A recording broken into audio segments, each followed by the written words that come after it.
You've heard of D-Day. You know about Pearl Harbor. But have you ever heard of the 761st Tank Battalion? The Black Panthers who rolled through hell itself, proving every racist general wrong, one burning tank at a time. November 1944. Patton's Third Army is stuck in the mud of France. The Nazis have dug in deep. The Allied advance has ground to a halt. And that's when they called in the men nobody wanted to believe in. Picture this. 700 black soldiers, trained to perfection, sitting in their Sherman tanks. They've been waiting 2 years for this moment. 2 years of being told they weren't smart enough to operate complex machinery. 2 years of being relegated to support roles while white units got the glory. Their motto was simple: come out fighting. But here's what the history books don't tell you. On that freezing morning in France, as they prepared to enter combat for the first time, every man in that battalion knew the truth. They weren't just fighting the Nazis, they were fighting for their right to be seen as men.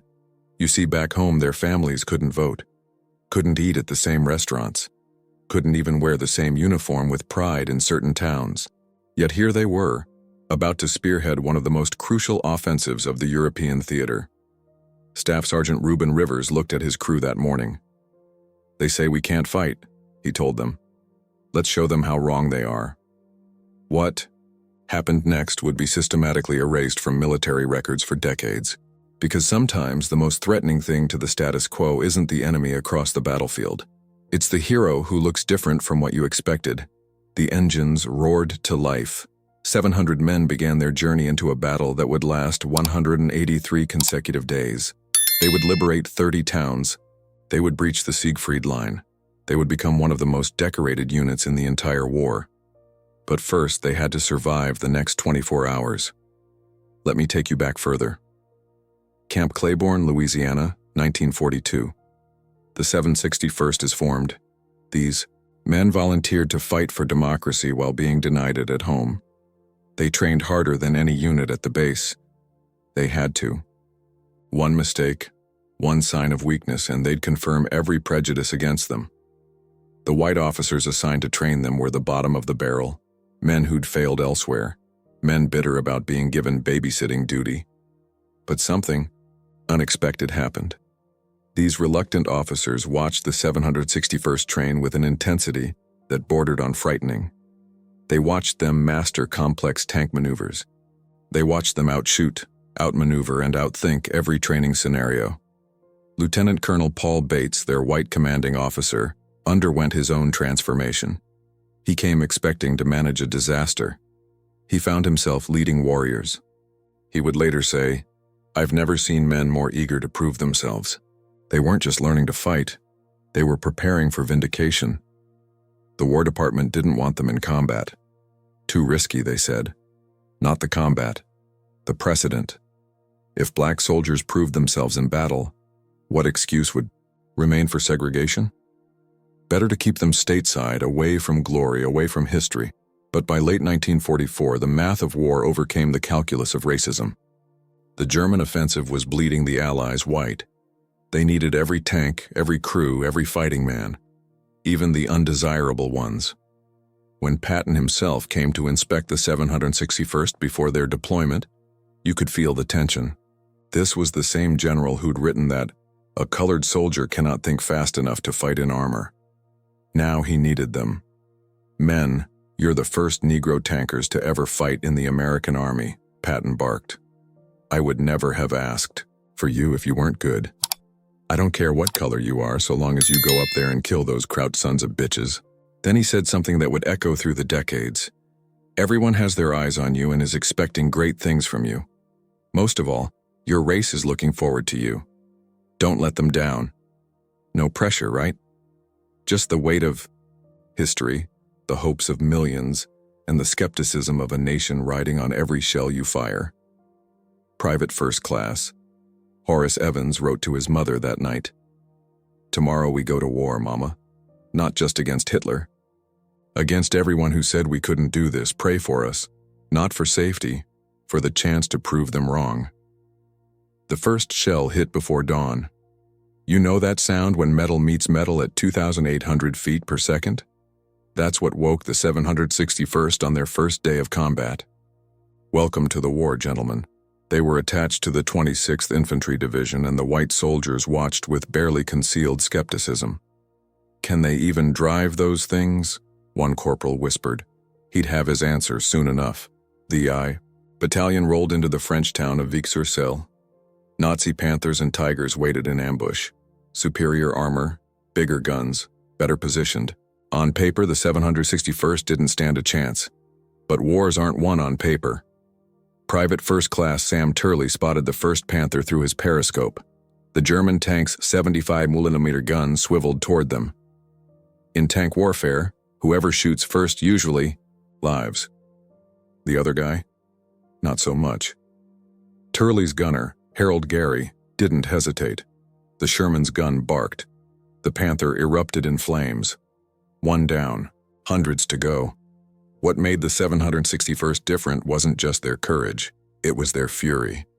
Every shell they fired carried the weight of every insult, every denial, every time they'd been told they weren't good enough. You could see it in how they fought. Aggressive, relentless, like men with something to prove. By noon, they destroyed 30 German vehicles and captured 15 more. The same white officers who doubted them that morning were now calling for more Black Panthers to support their advance. But here's the part that breaks your heart. Even as they died for their country, the Red Cross maintained segregated blood supplies. Think about that. A black tanker could bleed out saving white infantry, but his blood wasn't good enough to save a white life in return. Captain David Williams wrote home that night, "Mom, we showed them today. We showed them all." He had no idea the war was just beginning, or that the hardest battles wouldn't always be against the Germans. The next morning brought fresh hell.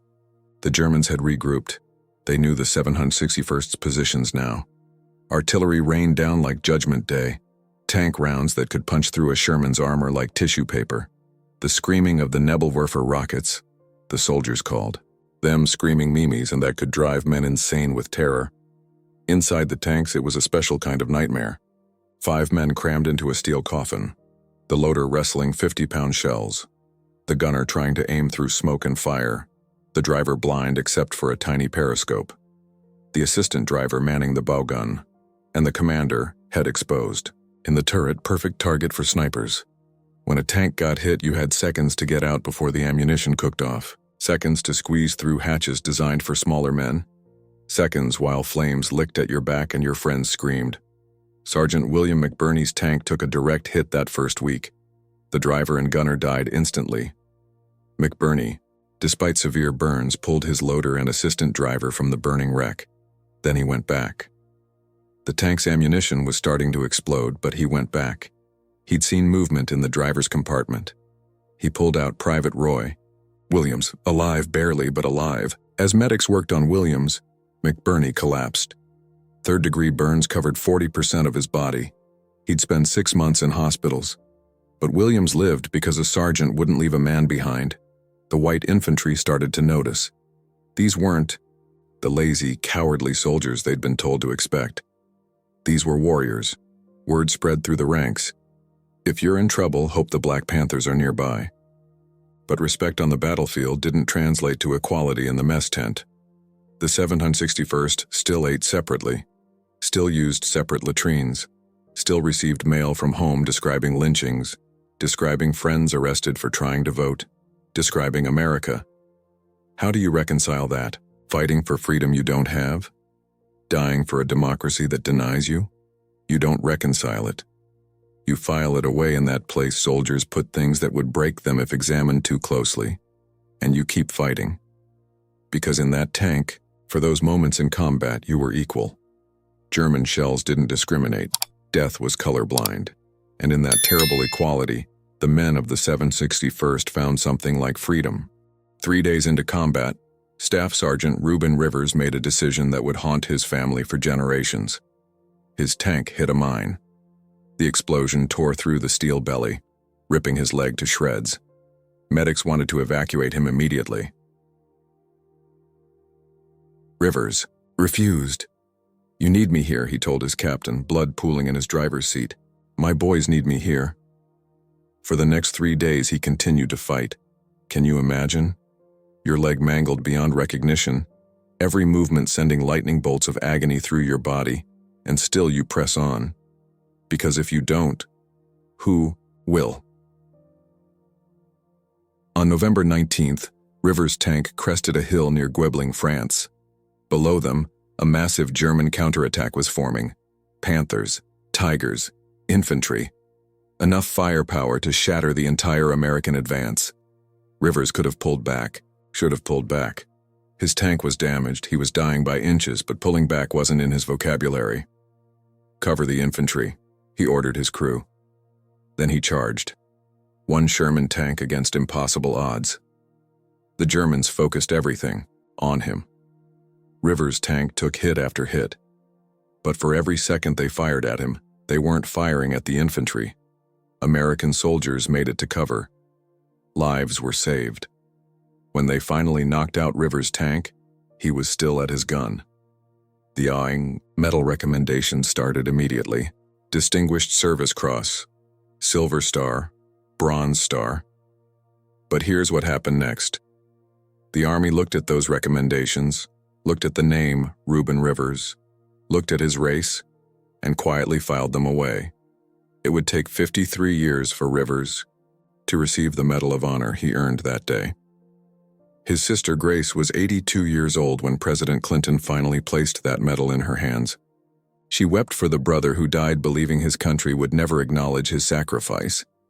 How many more Reuben Rivers are buried in unmarked graves of history? How many heroes did we choose to forget because their skin was the wrong shade of American? But let me tell you what else was happening during those 3 days Rivers fought on with his shattered leg. The entire 761st was writing their legend in blood and steel. They were advancing through some of the worst terrain in France. Towns turned into fortresses, every hedgerow hiding anti-tank guns, every crossroads a potential killing field. The town of Morville-le-Vic needed to be taken. The Germans had turned it into a fortress. Concrete bunkers, pre-registered artillery, tanks hidden in rubble. The first American assault had been thrown, back with heavy casualties. They sent in the 761st. Technical Sergeant Roy King led the assault. His tank platoon rolled straight into hell. German 88s, the most feared anti-tank gun of the war, opened up. The first shot missed King's tank by inches. The second didn't miss his wingman. The Sherman exploded, all 5 crew members dead before they could scream. King could have stopped. Should have stopped. Instead, he accelerated. Straight at the 88 position. The German gunners, brave men in their own right, kept firing. King's gunner, Corporal Theodore Johnson, waited. The 88 swung toward them. Johnson could see straight down its barrel. Death staring him in the face. Fire! Johnson's shot hit first. The 88 and its crew disappeared in smoke and flame. But there were more guns. Always more guns. By the time Morville fell, King's platoon had destroyed 6 anti-tank guns, 12 machine gun nests, and killed or captured over 100 German soldiers. The white infantry commander, who'd initially protested being supported by colored troops, personally recommended King for the Silver Star. The recommendation was downgraded to a Bronze Star. Couldn't have black soldiers getting too many high decorations. Might give them ideas, but the men of the 761st weren't fighting for medals. They were fighting for each other. For the brother in the tank next to them, for the loader who shared his last cigarette, for the driver who kept them alive with reflexes, honed by terror. They developed their own language, their own rituals. Before each battle, crews would gather in circles, hands stacked together like a sports team. No words needed, just the pressure of palm on palm, the knowledge that whatever happened, they wouldn't face it alone. While Rivers was making his last stand, another drama was unfolding 50 miles away. Lieutenant Jackie Robinson, yes, that Jackie Robinson, was court-martialed for refusing to move to the back of an army bus. The same army that was supposedly fighting for freedom, the 761st, knew about Robinson. They knew about every black soldier who'd been lynched in uniform. They knew about Isaac Woodard, who would be beaten blind by police while wearing his army uniform. They knew the war they were fighting had two fronts, but they kept fighting. Because that's what soldiers do. December 1944. The Battle of the Bulge. Hitler's last desperate gamble. The 761st was rushed north to help stem the German tide. The weather was brutal. -20 degrees. Tank engines wouldn't start. Frostbite claimed more casualties than enemy fire. You know what's remarkable? The 761st had one of the lowest desertion rates of any unit in the European theater. When white units were hemorrhaging men to combat fatigue and trench foot, the Black Panthers stayed in their tanks. Sergeant Johnny Stevens explained it years later. Where were we going to run to? Back to Mississippi? Back to being called boy by men half our age. At least in that tank I was a man. They fought through the Ardennes, through the Siegfried Line, into Germany itself. Town after town fell to their advance, and in every town the same story played out. German civilians, raised on Nazi propaganda about inferior races, watched in shock as black soldiers liberated them. One elderly German woman approached Corporal John Smith after the 761st freed her village. She touched his face, tears streaming down her cheeks. "They told us you were monsters," she said in broken English. "But you saved us." Smith just nodded. He'd been called worse things in Alabama. The irony wasn't lost on any of them. They were freeing people who saw them as subhuman, from a regime that saw those same people as subhuman. Humanity's capacity for hatred, it seems, is exceeded only by individual courage to prove that hatred wrong. During the Battle of the Bulge, the 761st found themselves in a special kind of hell. The Germans had infiltrated English-speaking soldiers behind American lines. Password challenges echoed through the snowy forests. Paranoia gripped everyone. But for black soldiers, the danger was doubled.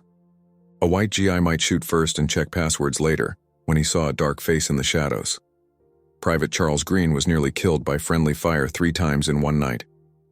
Each time, white soldiers assumed a black man in a tank must be a German trick. Green survived by shouting baseball scores, naming Roosevelt's dog, reciting the Pledge of Allegiance, anything to prove his American identity before bullets proved otherwise. The cold was an enemy as vicious as the Germans. Tanks became iceboxes. Men's skin froze to metal. Trying to load shells with numb fingers. Trying to spot targets through periscopes fogged with breath. The thermometer hit -30. Tank tracks slipped on ice, sending 30-ton machines sliding, helplessly into ditches. But the 761st adapted. They learned to start fires under their tanks to keep the engines warm. They wrapped rags around their faces, leaving only eyes exposed. They developed a buddy system, checking each other constantly for signs of frostbite, and they kept advancing, always advancing. The town of Tillet became their Thermopylae, a vital crossroads heavily defended. The Germans had Tiger tanks, monsters with armor so thick most American shells bounced off.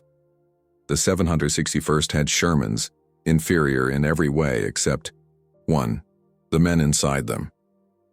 Sergeant Frank Gosha performed what military historians would later call impossible. His single Sherman engaged 2 Tigers simultaneously. Basic physics said he should die. Tank combat doctrine said he should die. The Tigers 80mm gun said he should die. Gosha lived. Both Tigers burned. How? He used the terrain, the weather, his crew's superhuman coordination. He fired smoke to blind one Tiger while engaging the other. His driver, Corporal Eugene Williams, anticipated every command, positioning them perfectly. His gunner, Private Amos Jackson, made shots that training said couldn't be made. When ammunition ran low, they rammed one Tiger, pushing it off an embankment. When their gun jammed, they fixed it under fire. When hope ran out, they manufactured more. That's what the 761st did. They manufactured hope from desperation, victory from certain defeat, respect from disrespect.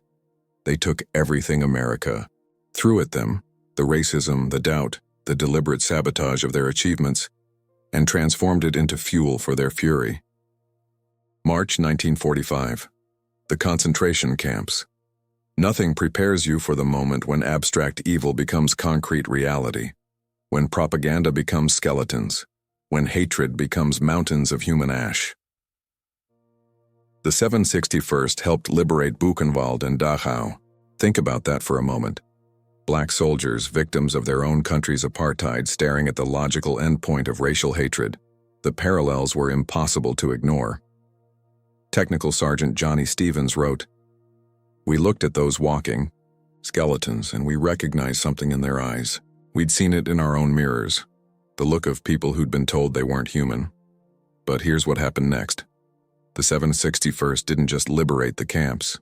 They stayed. They shared their rations. They carried survivors too weak to walk. They held dying prisoners who just wanted to see one more sunrise as free human beings. One survivor, Benjamin Ferencz, would later become a prosecutor at Nuremberg. He never forgot the black tanker who carried him from the barracks. He was crying," Ferencz recalled.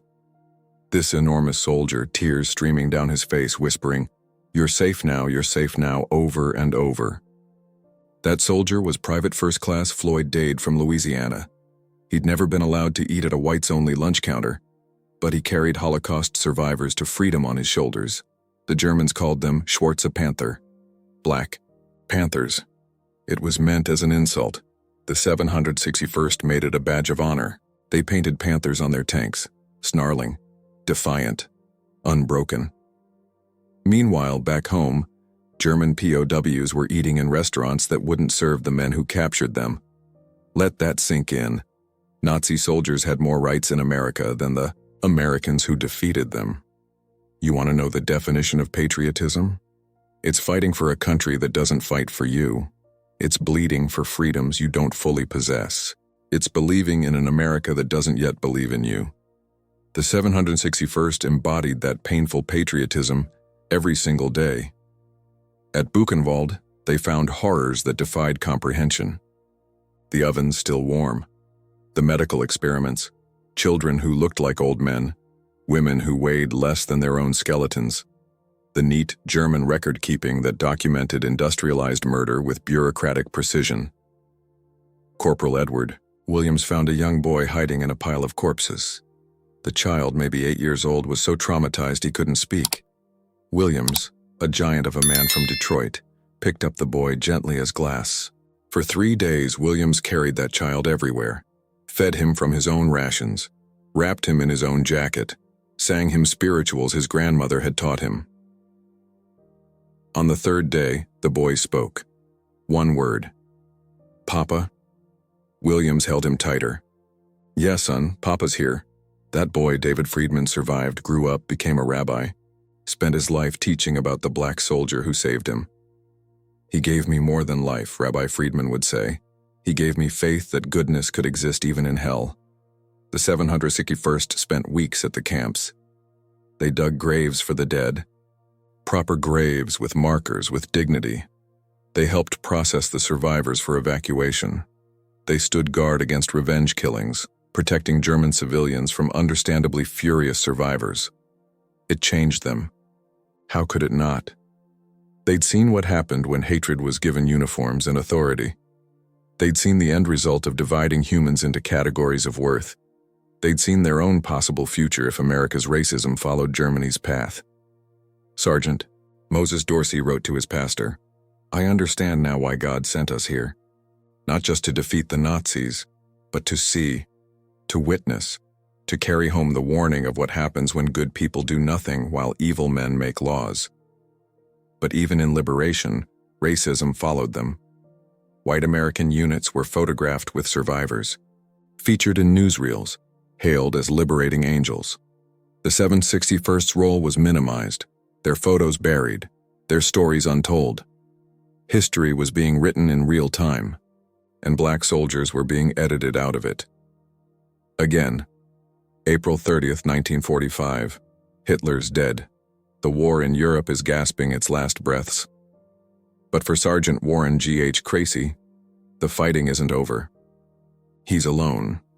His tank destroyed, surrounded by SS troops who refuse to surrender. What Cracey did next defies belief. Armed with just a .50 caliber machine gun, He held off an entire German battalion. For hours. When the gun overheated, he used his .45 pistol. When that ran dry, he used German weapons taken from the fallen. By the time reinforcements arrived, Cressy was surrounded by empty shell casings and German bodies. The official report credited him with killing over 300 enemy soldiers. 300 by himself. The recommendation for the Medal of Honor was immediate and unanimous. It was also immediately buried, because Cressy was black. And in 1945, black soldiers didn't get medals of honor. They got pat on the head and told to be grateful they were allowed to fight at all. Cressy would die in 1974, never receiving the recognition he deserved. Another ghost in America's closet of forgotten heroes, but the war wasn't done taking from the 761st. Even as Germany crumbled, they kept paying the price. Tank after tank fell. Friend after friend disappeared into history's margin notes. By V.E.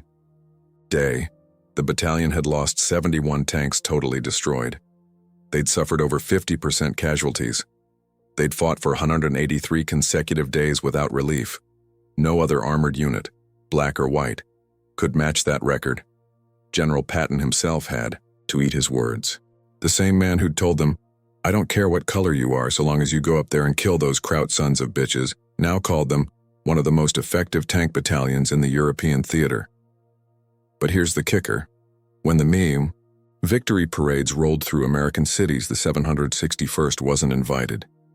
When Hollywood made movies about tank warfare, they cast John Wayne. When children learned about World War II heroes, they learned about everyone except the Black Panthers. History, it seems, is written by those who control the narrative. And, in 1945, that narrative had no room for black excellence. The final days of the war brought a special kind of heartbreak. They were so close to victory, so close to going home. Every death now felt like cosmic cruelty. To survive Normandy and the bulge in the camps, only to die when Hitler was already in his bunker contemplating suicide. Private Willie DeVore Jr. died on April 29, 1945, 1 day before Hitler, 9 days before VE Day, a sniper's bullet while his tank was refueling. He was 19 years old. His mother received the telegram on the same day the newspapers announced Germany's surrender. How do you celebrate victory when it comes wrapped in your son's death notice? The 761st pushed into Austria, liberating more camps, accepting more surrenders. Nazi soldiers who'd fought to the death against other units laid down their weapons for the Black Panthers. Maybe they recognized fellow warriors. Maybe they were just tired. Maybe in defeat they found a strange wisdom about the arbitrariness of racial superiority. One captured SS officer, speaking perfect English, asked Sergeant Leonard Smith, "How can you fight for a country that treats you as we treated the Jews?" Smith's answer was simple. "Because I believe it can change. Your country couldn't." That faith, naive, painful, powerful, carried the 761st through everything. Faith that America could become what it pretended to be. Faith that their sacrifice would mean something. Faith that their children would inherit a better nation. Some would call that faith misplaced. The 761st would call it necessary. Because without it, what were they fighting for? As Germany collapsed, the 761st found themselves processing thousands of German POWs. The same enemy who'd been told black soldiers were subhuman savages. The same enemy who'd fought with desperate fury against the inferior races. Now they were prisoners of those they'd been taught to despise. And the 761st treated them with professional correctness. No revenge, no brutality, just the calm efficiency of soldiers doing their job. It drove some Germans mad with cognitive dissonance. Everything they'd believed, everything their leaders had told them, shattered against the reality of black soldiers who were competent, disciplined, and merciful. Coming home was supposed to be the happy ending. The boats docked, families reunited, tears of joy. You've seen the photos. Sailors kissing nurses in Times Square, ticker tape parades, a grateful nation welcoming home its heroes. Unless you were the 761st. Sergeant Johnny Stevens stepped off the transport ship in Virginia, still wearing his Purple Heart. A white bus driver took one look at him and pointed to the back. "That's where you belong, boy." Stevens had commanded a tank in combat. He'd saved countless lives. He'd helped liberate concentration camps. But in America, he was still just another Negro who better know his place. The stories pile up like bodies. Leonard Smith denied service at a restaurant while wearing his uniform. Floyd Dade beaten by police for being uppity when he mentioned his service. Warren Creasy denied a job because we don't hire coloreds for skilled positions. They'd defeated fascism abroad only to find it thriving at home. Some broke under the weight of it. Suicide rates among black veterans skyrocketed. Alcohol became medicine for wounds that would never heal. Marriages crumbled under the strain of men who'd tasted equality in war but found only inequality in peace.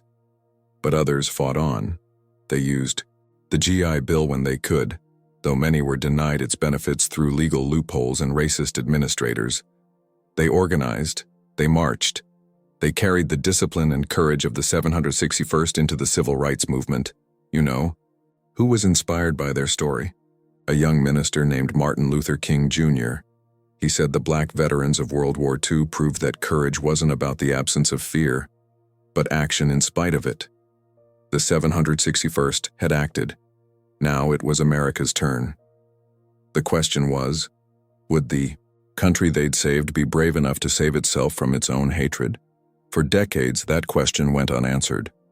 The Panthers grew old, waiting for recognition that never came. Every year, their reunions grew smaller. Every year, more heroes died in obscurity, but they never stopped telling their story. Because they knew, someday, somehow, America would be ready to hear it. The homecoming stories could fill volumes of American shame. Technical Sergeant Christopher Giles returned to Georgia with a Purple Heart and a Bronze Star. At the bus station, he was arrested for impersonating a soldier. The white sheriff couldn't believe a black man had earned such decorations. They kept his medals as evidence. He never got them back. Private First Class James Robinson tried to use his GI Bill benefits to attend college. The state university was whites only. The black colleges were full, their limited slots overwhelmed by returning veterans. The government that promised him education for his service shrugged at its inability to deliver. Robinson became a janitor, mopped floors at the university that wouldn't admit him.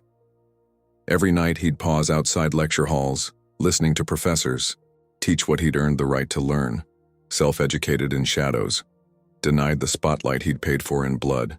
The 761st veterans formed support groups, not advertised, not official, just men who understood gathering in VFW halls that would admit them, in church basements, in private homes. They'd drink coffee that tasted like tank fuel and smoke cigarettes that reminded them of burning Shermans. They didn't talk about the war much, didn't need to. The important things were in the silences between words, the way hands shook lifting cups, the way eyes tracked every door, the way they still, decades later, checked corners for snipers who existed only in memory. But they did talk about the future, about children who would have opportunities they didn't, about a country that might someday acknowledge what it owed them, about justice delayed but not forever denied. Some joined the NAACP, some became ministers, some taught school, pouring into young minds the education America had tried to deny them. They became the backbone of the civil rights movement. Men who'd faced down Tigers tanks weren't about to be intimidated by sheriffs with dogs. When the Montgomery bus boycott began, veterans of the 761st were there. When sit-ins started at lunch counters, men who'd eaten combat rations in frozen foxholes while liberating Europe sat with dignity at counters that refused them service. They'd learned in Europe that freedom wasn't given. It was taken, earned, fought for, and they brought those lessons home. A small ceremony at Fort Hood, Texas. The Army finally, awarded the 761st Tank Battalion a Presidential Unit Citation. It only took 33 years. Most of the men who'd earned it were dead, but the survivors came. Gray-haired now, moving slower, but still proud, still defiant. They wore their old uniforms, medals polished bright. They stood at attention one more time. General William Dupuy read the citation. Brave words about courage and dedication. The kind of words that should have been said in 1945. When the reading ended, something unexpected happened. The young soldiers of Fort Hood, black, white, Hispanic, Asian, formed an honor guard. They saluted the old Panthers. Then one by one they broke ranks to shake hands, to touch living history, to say thank you. Sergeant Eddie Donald watched through tears. "That's all we ever wanted," he whispered, "just to be seen as soldiers." But America wasn't done failing. The 761st. Even with the Presidential Unit citation, individual medals remained denied. The Medal of Honor recommendations gathering dust. The Distinguished Service Crosses downgraded or disappeared. It became a cruel pattern. Every few years, another promise of recognition. Every few years, another bureaucratic excuse. The men kept dying, taking their stories with them. Until one day, a young historian named Joe Wilson Jr. stumbled across the 761st's records in a dusty Army archive. What he found made him angry. Then it made him determined. Wilson spent the next decade fighting for the Panthers. He interviewed survivors. He dug through classified files. He battled Pentagon bureaucracy. He refused to let America forget again. Because that's what heroes do. They inspire other heroes. The courage of the 761st lived on in a historian who wouldn't take no for an answer. Slowly, painfully, the truth emerged. The systematic denial of medals. The buried recommendations.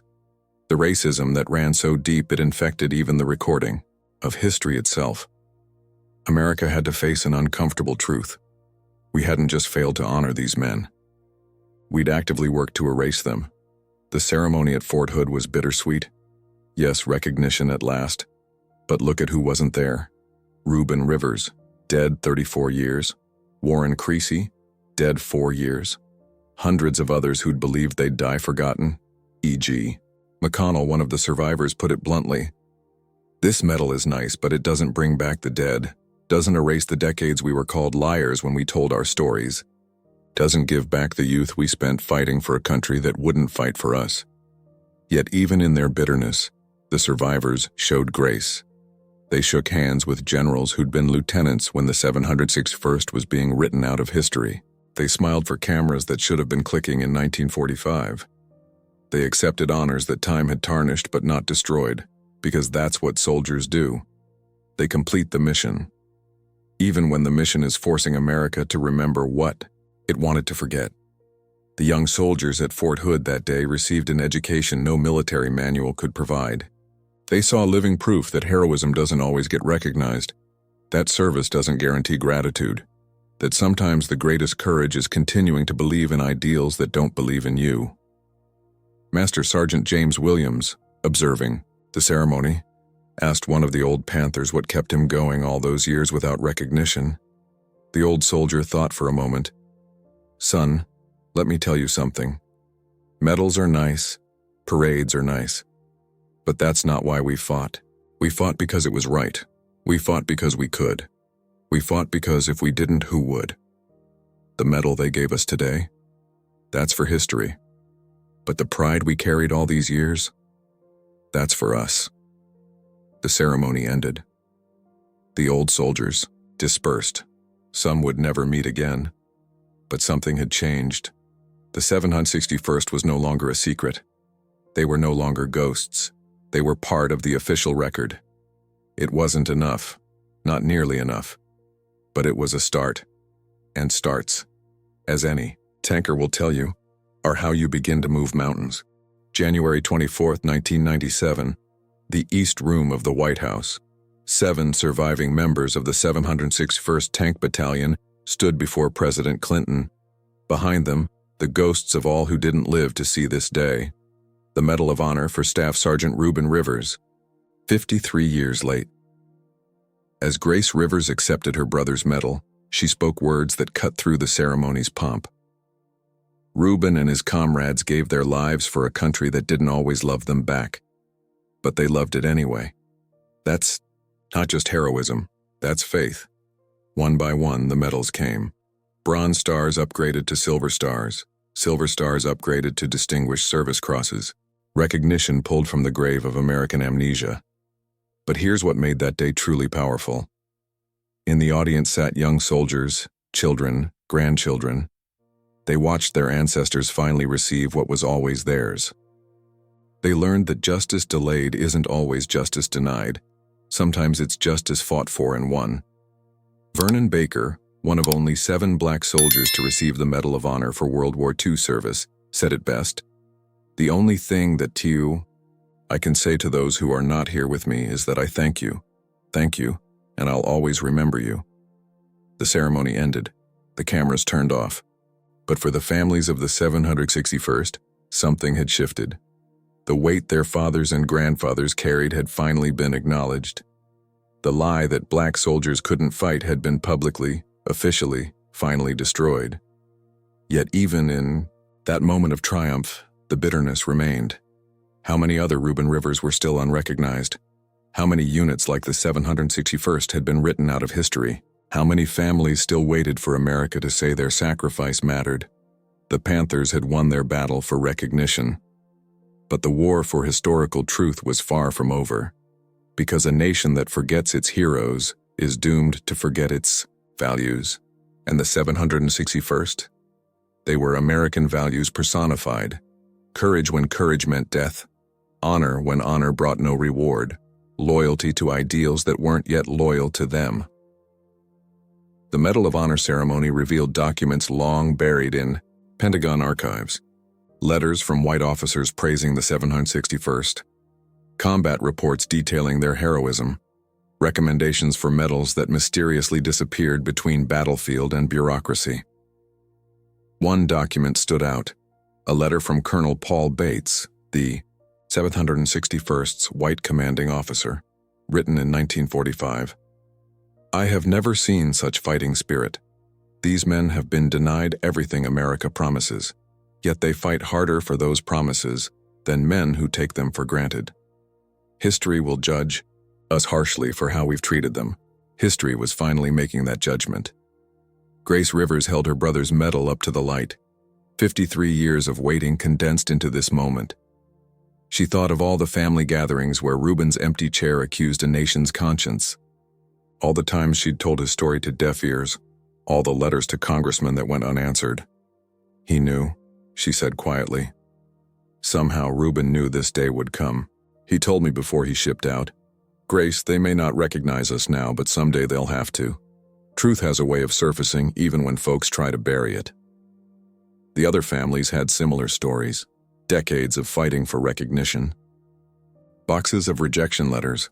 Conversations with historians who said there was no evidence when the evidence was deliberately destroyed or hidden. Johnny Stevens Jr. accepted medals for his father, who died believing his service would be forgotten. Dad used to say the 761st fought 2 wars, one against the Germans, one against history. Today we finally won both.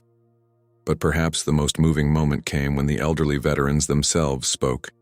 These men, now in their 70s and 80s, stood ramrod straight. Time had bent their bodies, but not their spirits. Leonard Smith, voice cracking with emotion. "We didn't fight for medals. We fought to prove we were men. But I'll be damned if it doesn't feel good to finally have America admit we were right." The president spoke of correcting historical injustices, of America's journey toward its ideals, of the debt owed to men who'd served without recognition. Fine words, true words, but words that came decades too late for most of the 761st. In the audience, young soldiers watched and learned. They saw that sometimes heroism isn't just about the moment of courage. Sometimes it's about the decades after, when you keep faith despite evidence that faith is misplaced, when you keep telling your story even when no one listens, when you refuse to let lies become history. Master Sergeant Angela Williams, one of the first black women to serve in armor, stood at attention throughout the ceremony. Afterward, she approached the veterans. "You made my career possible," she said simply. "Your fight made my fight smaller." That's legacy. Not just medals or recognition, but the paths blazed for others. The 761st didn't just defeat Nazis. They defeated narratives. They didn't just liberate towns, they liberated possibilities. As the ceremony concluded, something unscripted happened. The Marine Band began playing, not the planned recessional, but Lift Every Voice and Sing, the Black national anthem, in the White House, for men who'd been denied recognition by that same building for half a century. There wasn't a dry eye among the veterans. They'd lived to see America inch closer to its promises. It wasn't enough. It would never be enough. But it was something. Today, if you visit Patton Park at Fort Hood, you'll see a monument. A black panther, snarling and defiant, watching over the base. The inscription reads, "Come out fighting." But monuments don't tell the whole story. They can't capture Warren Cressy holding off a battalion alone. They can't show Reuben Rivers bleeding in his commander's seat, refusing evacuation. They can't convey the bitter irony of liberating concentration camps while your own family faces American apartheid. Only memory can do that. Only stories pass down. Only the willingness to face uncomfortable truths about who we've been so we can become who we claim to be. The last known survivor of the 761st died in 2014, but their legacy lives on in every soldier who refuses to accept limits placed by prejudice, in every person who fights for recognition decades denied, in every American who believes patriotism means making your country better, not just accepting it as it is. You want to know why this story matters? Because somewhere right now, another Reuben Rivers is being overlooked. Another unit of heroes is being written out of history. Another sacrifice is being minimized because it doesn't fit the comfortable narrative. The 761st taught us that heroism isn't about being recognized. It's about doing what's right even when recognition may never come. It's about fighting for a country that doesn't fight for you, believing that someday it will.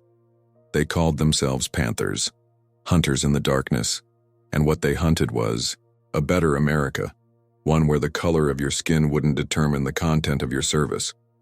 We're still hunting, still fighting, still coming out fighting, because that's what the 761st Tank Battalion taught us. That freedom isn't free, and the highest price is often paid by those who enjoy it least. That courage comes in all colors, even when history tries to whitewash it. That the most dangerous enemy isn't across the battlefield, but in the mirror of a nation afraid to see itself clearly.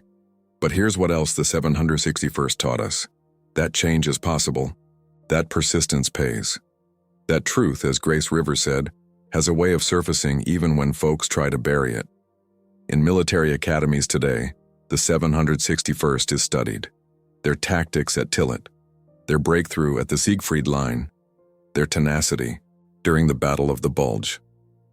Young officers learn that excellence has no color, that courage needs no pedigree.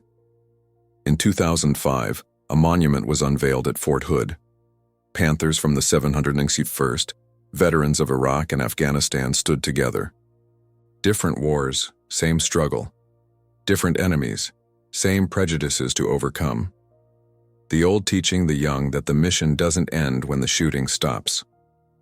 E.G. McConnell, one of the last survivors, spent his final years visiting schools, telling the story, making sure America couldn't forget again. He'd bring his medals, his photos, his memories, but mostly, he'd bring the truth. "Children," he'd say, "let me tell you about heroes you've never heard of. Let me tell you about men who saved the world and couldn't buy a cup of coffee afterward.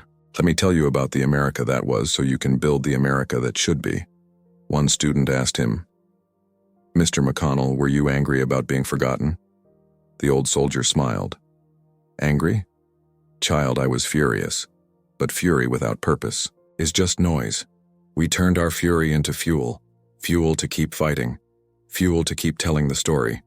Fuel to make sure you're sitting in this integrated classroom today." That's the final lesson of the 761st. That righteous anger, properly channeled, becomes change.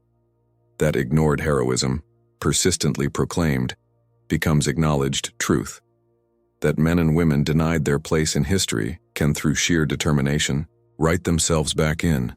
The Black Panthers came out fighting in 1944. They came out fighting for recognition in the decades after. They're still fighting today, through every person who refuses to let their story die. Their tanks are silent now, rusting in museums or melted down for scrap. But their legacy rolls on. In every soldier who serves despite prejudice. In every citizen who demands their country live up to its ideals. In every historian who digs for truths others would bury. In every one of you who hears this story and says, "Never again. Never again will we forget heroes because they're inconvenient. Never again will we erase excellence because it challenges our prejudices. Never again will we let America be less than what it promises." The 761st Tank Battalion, 700 men who changed history, who proved that courage has no color, who showed that patriots come in all shades, come out fighting. It's not just their motto, it's their gift to us, their challenge, their legacy.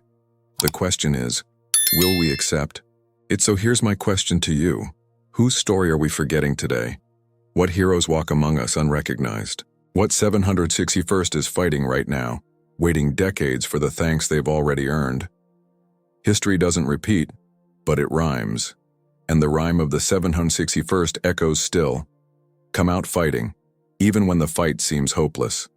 Especially then. Because that's how change happens. One tank at a time, one battle at a time, one story at a time. Like this video if you believe their sacrifice deserves to be remembered. Subscribe to hear more untold stories of courage. And comment below, does your family have a hero whose story was almost lost to history? Share it. Let's make sure no more 761st Tank Battalions disappear into forgotten pages. This channel exists because history isn't just dates and battles. It's people. It's courage. It's the truth. Especially when the truth is uncomfortable. The Black Panthers came out fighting. The question is, will we?